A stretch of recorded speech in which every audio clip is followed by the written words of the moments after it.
Ada yang gobloknya Masya Allah tapi kaya. Ada kiai yang punya doa banyak, hidupnya biasa. Yang nggak punya doa kaya. Itu saya pernah baca di sebuah hadis qudsi. Ada riwayat begini.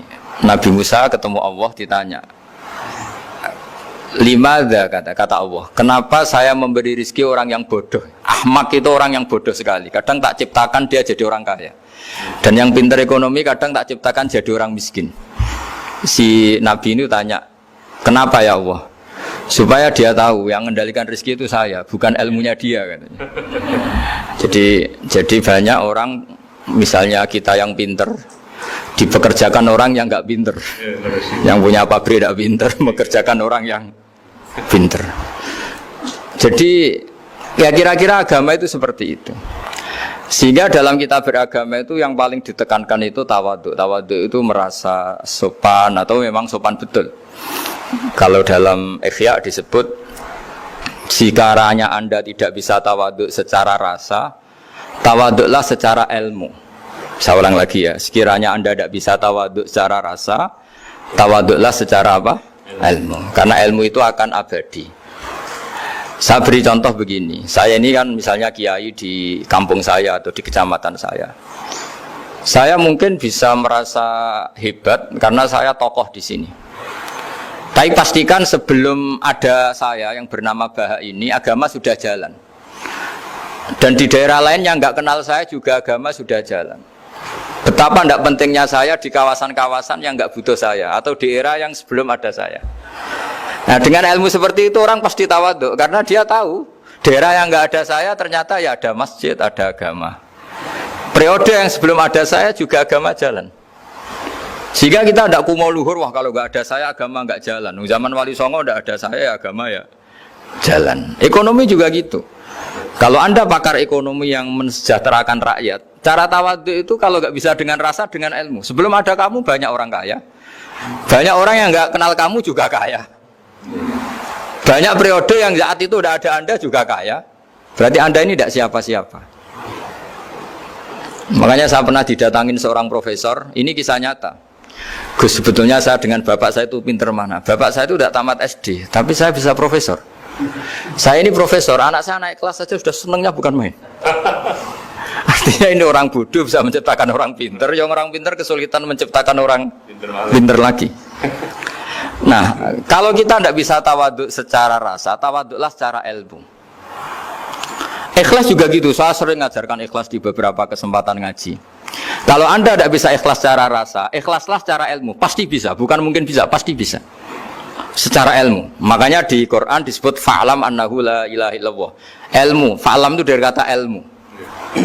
Saya beri contoh, saya mulai kecil sampai sekarang saya sekitar umur 50 tahun. Mulai kecil sampai sekarang itu ya bilang kalau kertas ini putih. Itu ya ada yang gaji, ada yang bayar. Tapi saya selalu bilang kertas ini putih. Yang hitam ya saya katakan hitam, yang merah saya katakan merah. Kenapa? Karena itu fakta. Saya ulang lagi, karena itu fakta. Sehingga saya untuk mengatakan putih tidak perlu ada yang bayar. Sehingga ketika kita latihan sholat, latihan ibadah, dan mengakui Allah itu sebagai Tuhan kita akan malu. Loh, faktanya Allah itu kan Tuhan. Mau mengatakan fakta kok minta upah ini gimana? Kita mengatakan Allah Tuhan itu sama dengan mengatakan kertas ini putih. Sama-sama itu fakta. Sama seperti saya mengatakan Pak Jokowi itu presiden kami. Itu kan fakta. Masa nunggu kalau dikasih BLT katakan presiden, kalau enggak ya enggak. Itu kan ribet jadi. Pak Panut misalnya rektor UGM. Mbok saya agak digaji di sana atau tidak kerja di sana bilang kalau beliau itu rektor. Pak Ganjar gubernur Jawa Tengah. Mbok saya dikenal apa enggak ya beliau tetap gubernur. Lama sekali kita mengatakan fakta itu ikhlas. Ikhlas itu artinya enggak minta apa-apa. Karena kita ingin ngomong sesuai fakta. Nah, Allah Tuhan itu fakta gitu. Nah, kenapa untuk mengatakan Allah Tuhan nunggu? Bah, saya ini Tuhan kamu. Ya nunggu dulu Gusti, kalau engkau masukkan kami ke surga, engkau Tuhan, kalau enggak ya enggak jadi. Itu tidak bisa seperti itu. Ya Allah tetap Tuhan. Nah, kalau Anda tidak bisa ikhlas secara rasa, ikhlaslah secara ilmu. Ilmu ya tadi kita akan selalu bilang yang putih putih, yang hitam hitam. Makanya ini pentingnya ilmu. Tawaduk juga gitu. Kalau Anda ditakdir orang yang GR, yang gede rumongso, ditakdir orang yang kumo luhur, secara rasa, bisa dilawan secara ilmu. Ada periode di mana sebelum ada kita yang kaya ya banyak, yang dapat hidayat ya banyak, yang terpelajar ya banyak. Ada daerah yang nggak kenal kita, nyatanya pendidikan di situ jalan, sistem sosial baik. Betapa tidak pentingnya kita. Nah ini nanti memaksa kita atau melatih kita untuk tawadhu. Nah dari hikmah ilmu itu kemudian kita minta maaf sama orang lain itu mudah. Karena kita sadar bahwa adanya kita ini problem. Saya sering digojlok orang-orang kaya. Orang-orang kaya itu ya kadang agak kurang ajar tapi nggak bisa dibantah. Begini, pernah tanya saya gini, Gus, saya ini punya mobil mahal, harganya 2 miliar. Kayaknya yang berak pakai jalan raya saya kan. Kok bisa bayarnya pajak saya mahal? Sehingga kayaknya paling pantas saya. Yang naik ontel itu kan nggak bayar pajak. Harusnya nggak boleh pakai jalan gitu sih. Terus saya bilang, mbah-mbahnya yang naik ontel itu pejuang, bapak kamu enggak kata saya. Kamu enggak warisnya kata saya. Artinya ada teori dalam kitab hikam itu kitab tasawuf dalam pesantren. Itu kebaikan saja di soal. Misalnya begini, kita ini bangga sebagai urip yang tertib, hidup yang tertib di kantor, di tempat-tempat pekerjaan. Tapi kalau itu semua terjadi, kalau ada kecelakaan di jalan itu nggak ada yang nolong langsung. SAR paling efektif, tim penolong paling efektif itu ya orang-orang nganggur itu. Orang-orang yang di jalan-jalan di perapatan itu kalau ada kecelakaan langsung nolong. Itu nanti ambulan itu yang kedua, ketiga, yang nolong pertama ya orang-orang yang nganggur-nganggur di jalan itu. Ada orang tersesat nolong. Maka ketika seorang sahabat tanya, ya Rasulullah kalau engkau melarang kita jagongan di jalan itu kita tidak bisa. Tapi kata Nabi, ya silahkan saja tapi adu haqqat thoriq, hak kamu di jalan itu datangkan. Apa itu? Ya kamu bisa amar ma'ruf nahi mungkar. Coba kalau di terminal di tempat publik banyak orang yang soleh, itu nanti copet ya sungkan. Yang mau jambret ya sungkan karena yang di situ orang-orang soleh. Nanti yang enggak sholat juga sungkan karena yang di situ banyak yang sholat. Jadi kenyamanan orang pergi jauh di tempat-tempat sepi itu ya barokahnya orang-orang nganggur terus ngaji, wah nengkono masih rame ada orang yang di perapatan di pertigaan. Bayangkan kalau ini orang-orang soleh pasti itu nyaman karena wilayah publik dihuni orang-orang yang soleh. Tapi orang pasti bilang itu nggak tertib. Kita inginnya hidup ya tertib di kantor atau yang suka di masjid di masjid. Tapi kalau itu terjadi itu nggak ada tim SAR gratis yang setiap saat kalau ada orang kecelakaan nolong. Makanya dalam makalah hikam itu paling masyhur diantaranya itu manusia itu siapa? Manusia itu mangkanat mahasinuhu masawiyah, fakih falatakun masawihi masawiyah. Manusia itu orang yang saat baik saja ada salahnya, apalagi pas salah. Jadi kalau kamu punya toko lagi laris dan saat laris itu Anda ngerumat keluarga Anda melakukan kebaikan pada keluarga Anda, pasti ada toko lain yang termahjubkan, yang tersingkirkan. Makanya saya pernah diskusi sama kiai besar, guyonan sama saya. Kita kalau kiai besar sebaiknya kalau diundang di musala kecil datang apa enggak? Kata kiai yang satu, jangan datang Gus, itu jatahnya kiai kecil. Terus kata yang satu, datang Gus sebagai bukti tawaduk bahwa kita kiai besar pun mau diundang yang kecil. Akhirnya kita ini ya kadang datang kadang enggak, karena kadang kita enggak datang supaya jatah rezeki kiai kecil enggak terambil. Kadang ya mau datang supaya dikira tawaduk. Makanya kalau seorang profesor sering terubah di bawah itu ya kasihan yang S1, SPDI itu kan nanti enggak jadi bintang kalau profesornya sering turun. Kalah terus itu. Jadi kadang-kadang itu orang itu harus berpikir secara ilmu, jangan rasa terus. Jadi itu ilmu. Jadi semua yang kebaikan yang kita lakukan itu secara ilmiah bisa diperdebatkan. Ada orang senang ngomong serius supaya bangsa ini maju. Tapi bapak saya itu pesan saya, kamu kalau ngiyai itu jangan sering ngomong serius kan. Masyarakat sudah capek mikir utang, mikir keluarga. Udah gitu sowan kiai dijak ngomong serius lagi nanti capek kan. Sehingga kiai-kiai dulu itu kalau ketemu orang ya guyon terus. Karena tahu masyarakat sudah capek. Sudah banyak yang takut tanggal kredit gitu. Sudah takut tanggal kredit, takut problem sowan kiai diancam neraka lagi, itu kan ketakutan berkali-kali. Jadi makanya ini kan kebaikan itu dievaluasi karena kita tidak nabi, tidak wali. Jadi kalau kata hikam itu apa yang Anda kira baik itu ada masalah. Apalagi sedang masalah. Saya sering cerita ada orang suami istri harmonis sekali. Itu tanyakan ibunya, pasti mulai gak peduli dengan ibunya karena terlalu harmonis dengan istri. Oh itu pasti bukan mungkin lagi. Jadi jangan tanya istrinya, tanya ibunya. Oh jok nikah lupa saya, ngalor ngidul sama istrinya. Tanyakan temannya, wah itu jok nikah lupa temennya. Tapi yang baik sama teman, tanyakan istrinya, jatah belanja untuk ngopi. Ya begitu terus itu. Jadi siklus sosial itu. Nah, di sini pentingnya saling minta maaf karena dalam kebaikan kita pasti ada kesalahan. Ketika karir kita baik di pemerintahan maupun di kampus, pasti dengan sendirinya ada yang agak tersingkirkan. Meskipun itu sudah hukum alam, tapi apapun itu kita harus minta maaf. Makanya banyak saya sering cerita berkali-kali.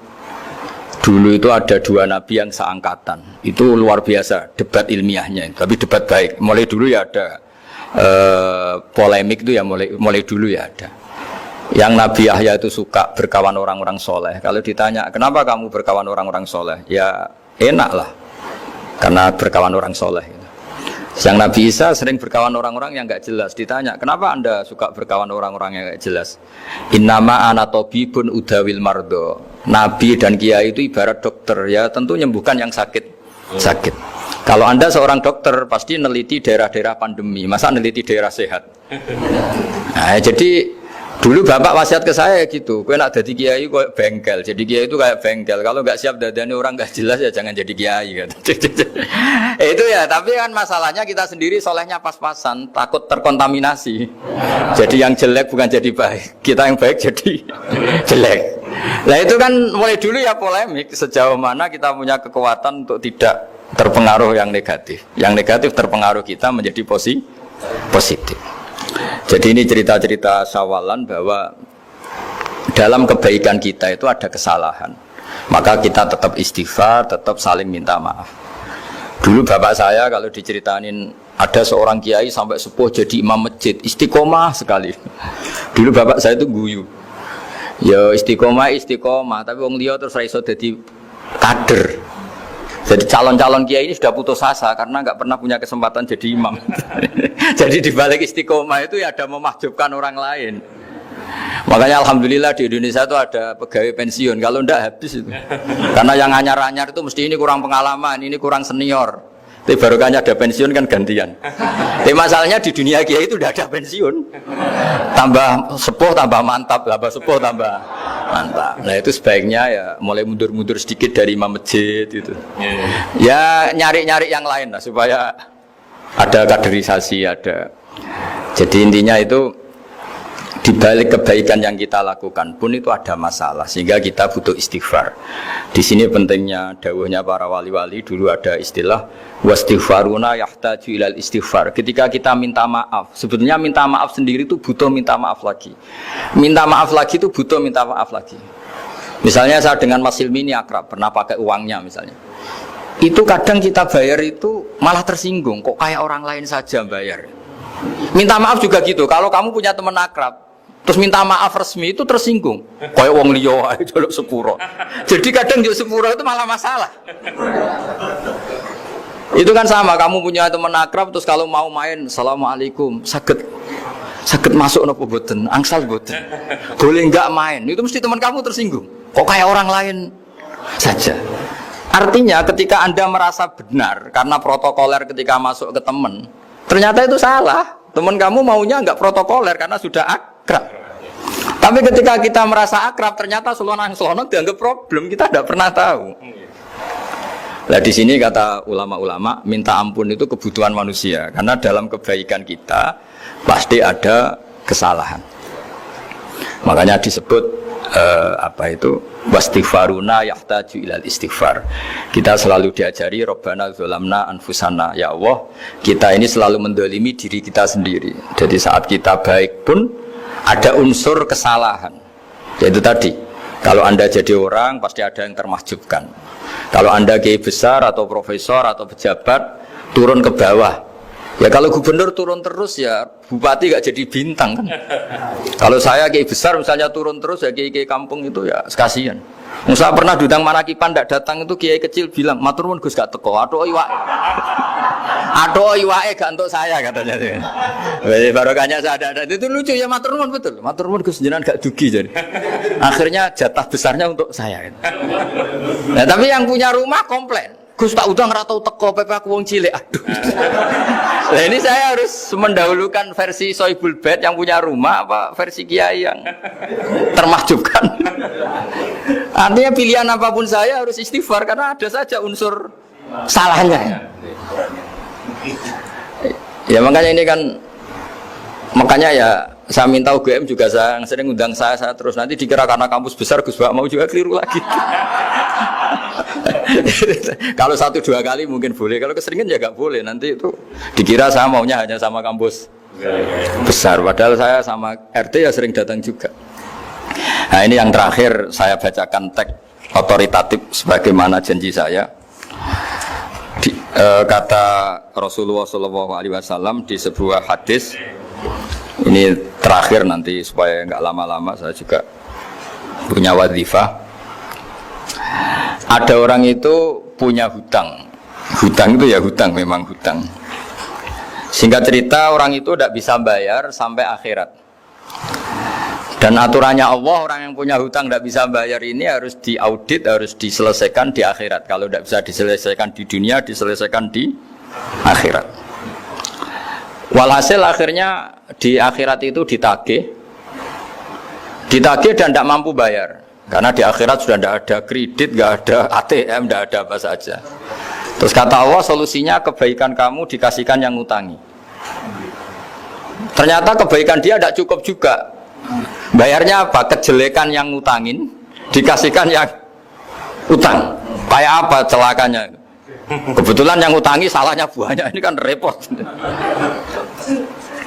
Tapi Allah itu tidak suka kalau ada orang mukmin yang satu saudara kemudian masuk neraka karena saudaranya ini. Kata Allah jika ini masuk neraka berarti disebabkan komplain atau ketidakikhlasan temannya yang mukmin. Masa orang mukmin menyebabkan mukmin yang lain masuk neraka? Allah tidak ingin. Makanya diantara nikmatnya beragama itu ukhuwah, persaudaraan. Baik persaudaraan atas nama iman atau atas nama kebangsaan atau atas nama kemanusiaan. Akhirnya si yang ngutangi ini tadi, jangan dibahasakan kreditur nanti kita kayak bank, yang ngutangin lah nanti. Ya bahasa gampangnya yang ngutangin, karena tidak semua orang ngutangnya sama bank. Sama Allah ditunjukkan satu surga yang luar biasa. Nanti tak baca teks Arabnya ya supaya dapat berkahnya bahasa Arab. Terus saking mewahnya surga itu si yang ngutangin tanya, ya Allah itu untuk nabi siapa? Karena semewah itu pasti untuk kelas nabi. Atau untuk wali siapa? Katanya, terus kata Allah, sabda Allah, untuk siapapun yang mampu membeli. Lalu siapa yang bisa membeli surga semewah itu? Kamu bisa. Terus dengan apa ya Allah? Kamu mengampuni teman kamu itu, kamu bebaskan dari utangnya. Nanti tak kasih surga itu. Terus akhirnya sama Allah, kata orang itu, ya Allah saya bebaskan. Ya sudah kamu berdua masuk surga. Karena Allah tidak ingin ada kasus aneh. Dua orang mukmin ini kan bersaudara. Masa bersaudara kemudian yang satu menjadi penyebab masuknya neraka karena ini tidak mau memaafkan. Artinya kalau kita syawalan itu harus benar-benar mau memaafkan, karena kalau tidak Anda menjadi penyebab teman kamu masuk neraka. Jadi kita janganlah jadi orang mukmin yang menjadi problem bagi saudara kita. Jadi makanya saya itu berharap ada wali utang saya terus tidak bisa bayar, karena ini masih dibela-belain Allah ini. Karena Allah nggak ikhlas kalau ada walinya masuk neraka. Jadi kalau ada wali utang kamu itu utangin saja, doain nggak bisa nyaur, no? Nggak bisa bayar. Nanti ini akan dibela-belain Allah di akhirat. Karena wali ini nggak pantas masuk neraka. Ya, jadi kalau ada wali utang kamu mau bayar sudah, Anda tidak usah bayar, nanti di akhirat saja. Gitu. Lah yang ribet kalau yang kamu utangin dia ahli neraka, kamu nagihnya disuruh masuk neraka. Nah, itu ribet itu. Sudah utang dia ahli neraka. Ya tak baca teksnya supaya ini ada di kitab Ihya halaman 197 juz 2. Status hadisnya waqala sahihul isnad, kata Imam Hakim, hadis ini sahihul isnad. Saya baca Arabnya nanti insyaallah sebagian ya supaya kelihatan teks aslinya di bab hukukul muslim. Bainama Rasulullah sallallahu alaihi wasallam jalisun izdhika hatta badat sanayahu. Nabi ketika santai-santai duduk tahu-tahu tertawa sampai gigi depannya itu kelihatan. Jadi tertawa sangat sampai gigi depannya kelihatan. Yang notabene beliau sering hanya senyum, kali ini tertawa betul sampai gigi depannya kelihatan. Faqala Umar radhiyallahu anhu ya Rasulullah bi abi anta wa ummi malladhi adhakaka. Apa yang bikin kau sampai tertawa seperti itu? Qala rajulani min ummati jasaya baina yaday rabbil izzah. Dua lelaki dari umatku sama-sama sungkeman nuntut keadilan di depan Allah. Jasaya itu sungkem, duduk bersimpuh itu kalau dalam bahasa Arab itu namanya jasiyah. Faqala ahaduhuma ya rabbi khudli mazlamati min hadza. Faqala wa rudda ala akhika mazlamata. Qala ya rabbi lam yabqali min hasanati syai'un. Faqala wa ta'ala li talib kaifa tasna'u bi akhika wa lam yabqa lahu min hasanati syai'un. Faqala ya rabbi falyahmil anni min auzari. Kalau kebaikannya dia tidak cukup, ya salah saya supaya dilimpahkan ke dia. Terus summa fadat aina Rasulillah sallallahu alaihi wasallam bil buka. Nabi di tengah-tengah cerita itu nangis. Senangis-nangisnya karena habis seneng lalu nangis karena ini kan kebaikannya sudah dikasihkan habis, enggak cukup. Akhirnya kejelekan yang utangin ini diberikan. Makanya kalau kamu ingin masuk surga, utangi orang-orang soleh sebanyak-banyaknya. Dan doain nggak bisa apa? Nyaur. Tapi tak jamin orang soleh itu nggak suka utang. Karena hidupnya sederhana. Kayaknya saya tidak akan utang Mas Ilmi itu. Karena orang soleh itu hidupnya sederhana, pasti tidak butuh. Kalaupun utang paling ya untuk makan, kan gampang nyaurnya apa? Terus kata Rasulullah faqala inna dzalika la yaumun azimun yauma yahtadun nasu fihi ila ayuhmala anhum min auzarihim. Terus fayaqulu wa ta'ala lil mutadzallim irfa basarak. Coba kamu lihat yang di sana itu ada apa? Fanzur fil jinan, coba surga itu kamu lihat. Faqala ya rabbi ara madaina min fiddatin wa kusuran min dhahabin mukallalatan bil lu'lu'. Saya melihat surga yang begitu mewah, semuanya bertatahkan intan, semuanya materinya dari emas, bertatahkan intan. Lalu li ayyi nabiyyin hadza? Itu untuk nabi siapa? Terus awli ayyi siddiqin awli ayyi syahidin. Terus qala Allah hadza liman a'tas saman. Itu untuk siapa saja yang mampu beli. Qal ya rabbi wa may yamliku dzalik? Siapa mampu beli surga semewah itu? Terus kata Allah anta tamlikuhu, kamu bisa. Qal bimadza ya rabbi, dengan apa? Qal bi afwika an akhika. Cukup kamu memaafkan saudaramu. Jadi kalau maafkan tidak pakai uang itu kurang seru. Yang seru itu punya teman utang 1 juta dimaafkan. Jadi memaafkan paling seru itu maafkan apa? Utang. Kalau maafkan sama-sama salah miso apa itu enteng. Ini yang seru itu teman punya utang 1 juta kamu itu seru itu. Lain nanti aja di akhirat nanti itu ada akhirat. Ya nanti notanya di bawah kalau gitu. Ya, bi'afwika anakhika. Jadi surga semewah itu maharnya atau harganya cukup memaafkan saudara kamu. Terus qala ya rabbi qad afautu anhu. Sudah Gusti, sudah sekarang saya maafkan. Fayaqulu wa ta'ala khud biyadi akhika fa'adkhilhul jannah. Ya sudah sekarang kamu berdua sama-sama masuk surga. Karena ini orang soleh, enggak pantas masuk neraka. Yang punya utang ini enggak pantas masuk neraka. Nah ini yang ribet kalau yang utang ya ahli neraka, yang utangi ahli neraka. Ngapain debat utang, wong kamu sudah ahli neraka. Hanya tanpa kasus utang pun sudah jatah neraka. Ini ribet kalau ketemu orang-orang yang jatahnya ada di surga. Cuma qala sallallahu alaihi wasallam ittaqullaha wa aslihu dzata bainikum fa innallaha ta'ala yuslihu bainal mu'minin yaumal qiyamah. Jadi di antara proyek besar Allah itu menjadikan orang mukmin itu bersaudara dan saling memaafkan. Itu sampai akhirat proyek itu masih dilakukan Allah. Maka ketika di dunia kayak sawalan ini usahakan saling memaafkan karena keinginan Allah sampai akhirat pun seorang mukmin itu saling memaafkan. Ya, jadi ini sebagai penghormatan saya pada teman-teman alumni UGM, juga semua muhibbin, semua yang memanfaatkan ngaji ini, bahwa kita harus berjiwa besar untuk saling memaafkan. Ya, saya kira demikian dan mohon maaf. Assalamualaikum warahmatullahi wabarakatuh.